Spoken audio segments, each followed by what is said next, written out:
Kangire ni amahoro y'Imana akomeze habane nawe wowe ubana natwe amakuru n'ibiganiro byacu bya buri munsi. Uyu ni wa mwanya tuba tugezaho amakuru abagezweho abari kuvugwa mu binyamakuru bitandukanye. Inkuru tugezaho aka kanya ni inkuru ivuga yuko mu mujyi hamaze kuba cyangwa i Kigali hamaze kuba impanuka y'ikamyo yari itwaye ibinyobwa. Ni inkuru yahawe umutwe n'ikinyamakuru cyitwa Igihe tuyikesha ugira uti Kigali ikamyo yari itwaye ibinyobwa yakoze impanuka. Ni inkuru ikomeza igira iti ikamyo yari itwaye ibinyobwa bitandukanye birimo na fanta zo muri plastique yakoze impanuka ikomeye kubw'amahirwe ntiyagira umuntu hitana.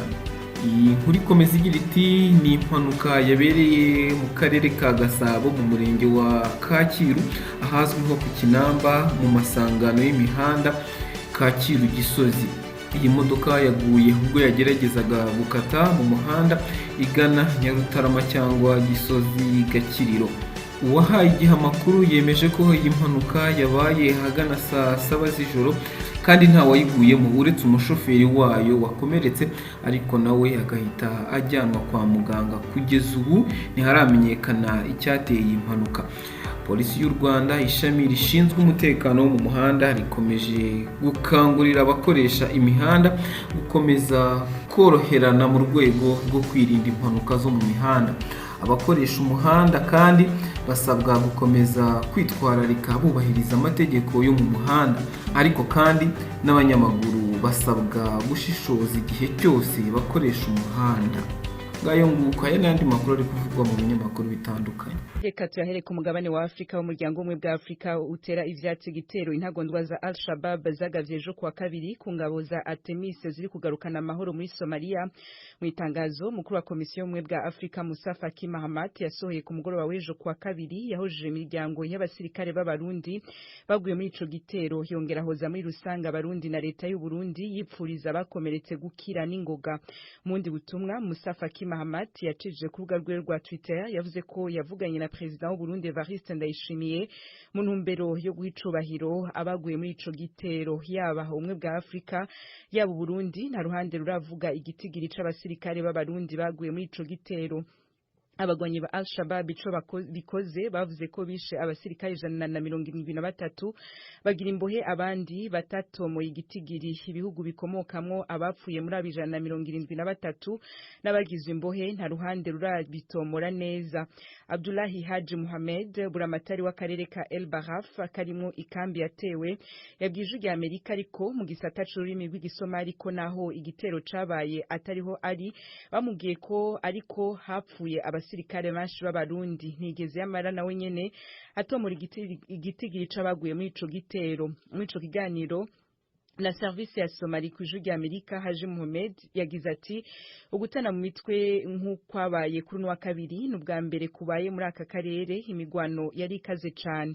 Ikambi yatewe ejo kwa kabiri iri ku birometero 150 y'uburaruko bw'umurwa mukuru wa Somalia Mogadisho. Iri mu zambere zifise ubuhinga buhanitse kandi zirimo ingabo nyinshi ziva mu Burundi. Igitero cejo kwa kabiri ni naco kandi cambere gikomeye intagondwa za Al-Shabaab zigavye kuva AMISOM ihinduriwe izina ikitwa Artemis. Ku mugabane wa Amerika, ambasade ya Amerika muri Cuba kuva ejo kwa kabiri yarasubiye gutanga visa inyuma y'imyaka irenga 4 itazitanga. Ibiro bitanga impusha zo kwinjira muri Amerika mu gihugu ca Cuba byahagaritse ibikorwa vyayo mu 2017 munavyibuka bivuye ku ngwara y'amayobera yafashe bamwe mu bakorera muri ivyo biro n'abagize imiryango yabo. Amatohoza yakozwe na leta ya Amerika mu 2020 yerekanye ko iyo ngwara bikekwa ko yaterwa n'ibitero vy'imirasire y'amajwi y'amaradiyo yo mu rwego rwo hejuru akorwa ku buryo atumvikana.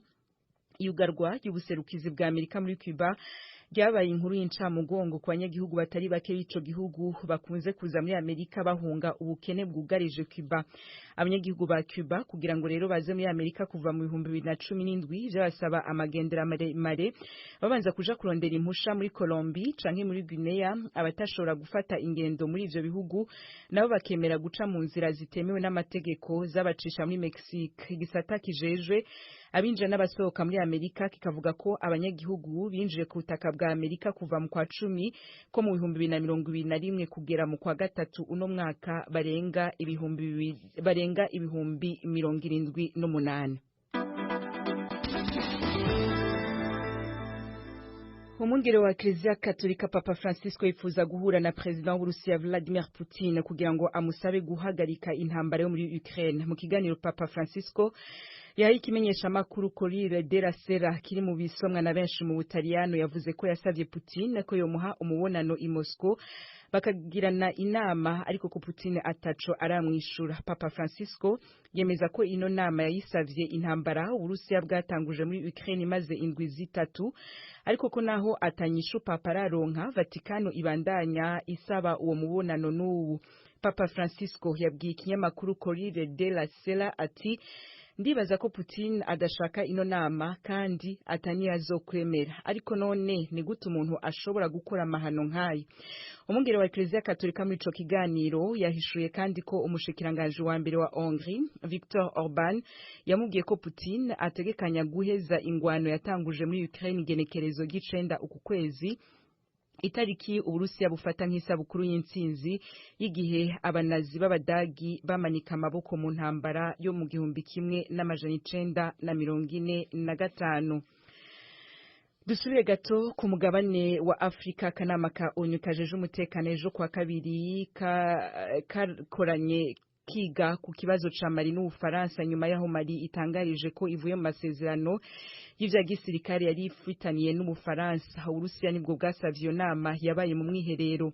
Icegera ca ambassadeur w'Uburusiya muri ONU imbere yuko inama iba yavuze ko ari ngombwa ko ivyagirije vya Mali vyuko indege za gisirikare z'Ubufaransa zaciye mu kirere zitari zemerewe gucamwo muri Mali bivugirwa mu kanama ka ONU kajeje umutekano.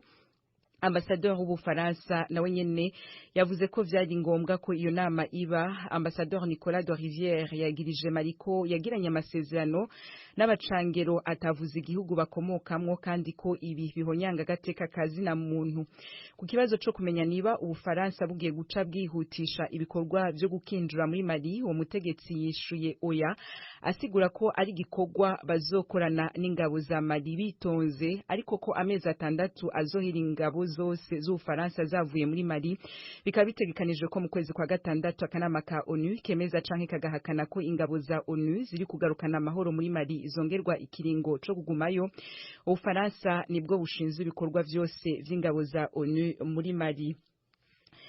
Tubafitiye muri kano gatondo cyasozerere muri Ethiopia amashamwe atabara imbabara atangaza ko naho impande zishamiranye muri ico gihugu zatanze agahengwe mu ntumbero yo gushobora gushikana imfashanyo z'imiti n'ibiribwa mu banyagihugu. Iki gikorwa kitariko kiroroha nko mu karere ka Amhara kari mu buraruko bwa Ethiopia. Abagira neza basigura ko amabarabara yuzuyemwo ibimbomoke n'ibisigarira birimwo ibikoresho vya gisirikare vyaturiwe n'abarwana.